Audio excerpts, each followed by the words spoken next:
নমস্কাৰ।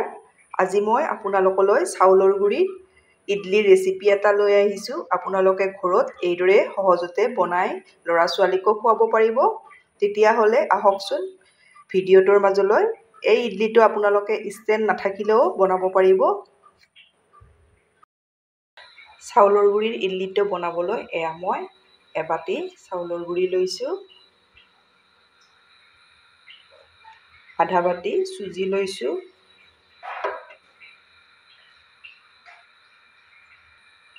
টেষ্ট মতে মই নিমখ অলপ দি দিছোঁ। ইয়াত মই এবাটি দৈ দি দিম। এতিয়া মই এইখিনি মিলাই ল'ম।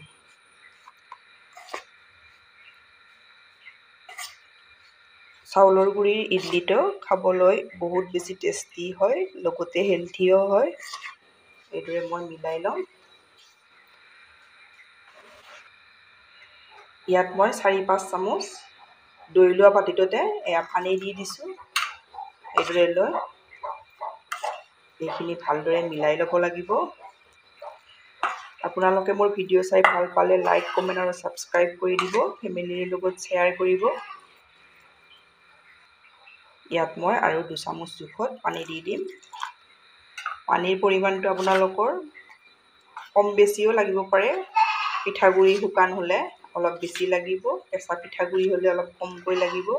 সেইকাৰণে পানীটো একেবাৰে দি নল'ব, এইদৰে কম কমকৈ দি মিলাই ল'ব। এইখিনি মোৰ ভালদৰে মিলাই লোৱা হৈ গ'ল।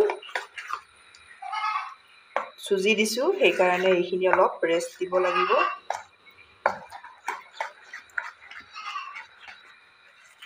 মই 10 মিনিট সময়ৰ কাৰণে ঢাকনিৰে ঢাকি এইদৰে থৈ দিম। এতিয়া মই অলপ ঘি এইদৰে গলাই লৈছোঁ। কটন কাপোৰ এখনত এইদৰে লগাই ঘঁহি দিম। এইদৰে লগাই ল'ব লাগিব, তেতিয়া সোনকালে এৰ খাই আহিব। এইদৰে এতিয়া মই ঢাকনি গুচাই চাই ল'ম। চাউলৰ গুড়ি আৰু চুজিখিনি ভালদৰে ফুলি আহিছে, দেখিছেনে? এতিয়া ইয়াতে মই ইডলিটো টেষ্ট হ'বলৈ আৰু এচামুচ ঘি দি দিম। মই গৰম কৰি গলাই লৈছোঁ। ভালদৰে মিলাই ল'ম। এচামুচ যদি এইদৰে ঘি দি দিয়ে, ইডলিকেইটা টেষ্টৰ লগতে গোন্ধটো ভাল হয়। ভালদৰে মই মিলাই ল'লোঁ। এতিয়া মই ইয়াতে দি দিম, সকলোৰে ঘৰত থাকিবয়ে, মই চৌদা দিছোঁ, বেকিং চৌদা আধা চামুচৰ আধা দি দিছোঁ। আপোনালোকে ইচ্ছা কৰিলে ইনোও ব্যৱহাৰ কৰিব পাৰে।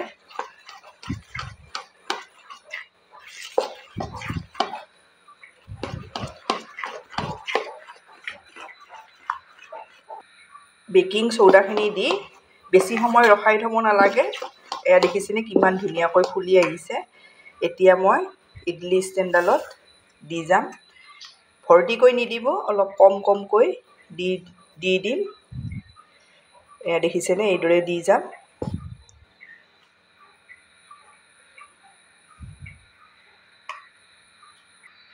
মই প্ৰথমতে 12টা ৰেডি কৰি ল'লোঁ।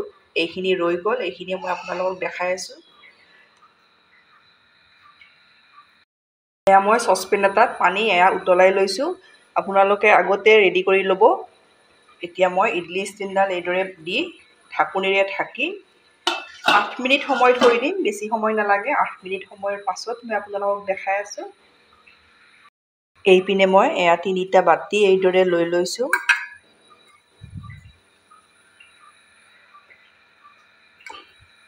ইয়াতো মই অলপ এইদৰে ঘি সানি লৈছোঁ।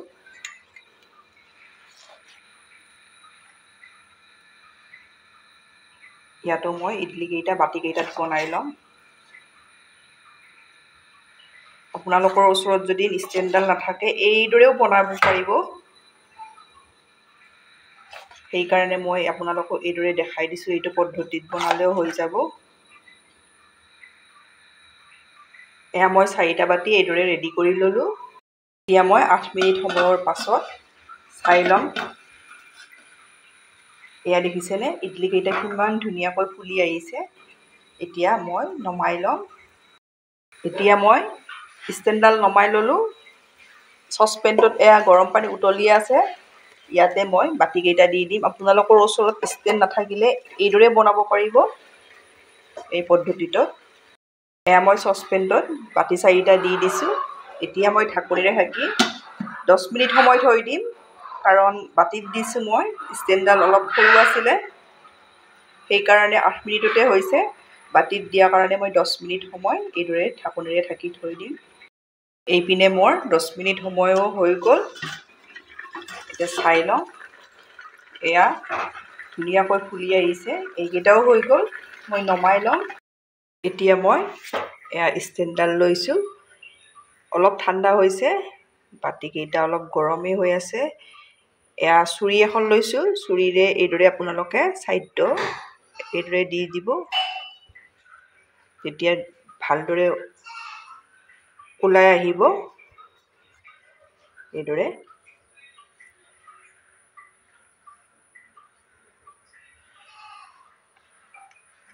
এইদৰে দিব। এয়া দেখিছেনে, প্ৰথম ইডলিটো মই ওলাই লৈছোঁ, কিমান ধুনীয়া হৈছে।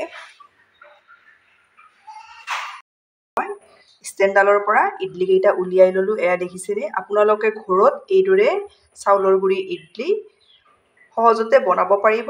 এতিয়া মই বাতিৰ কেইটা আপোনালোকক দেখাই আছোঁ। এয়া মই বাতিৰ কেইটা এইদৰে আপোনালোকে বনাব পাৰিব।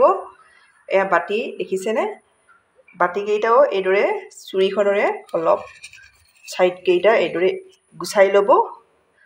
লৈ অলপ এইদৰে দিব। এয়া দেখিছেনে কিমান ধুনীয়া হৈছে। আপোনালোকে ঘৰত ষ্টেণ্ড নাথাকিলেও এইদৰে বনাব পাৰিব। আপোনালোকে বনাই খাই কেনে পায় কমেণ্টত জনাব। ধন্যবাদ ভিডিঅ'টো শেষলৈ চোৱাৰ বাবে।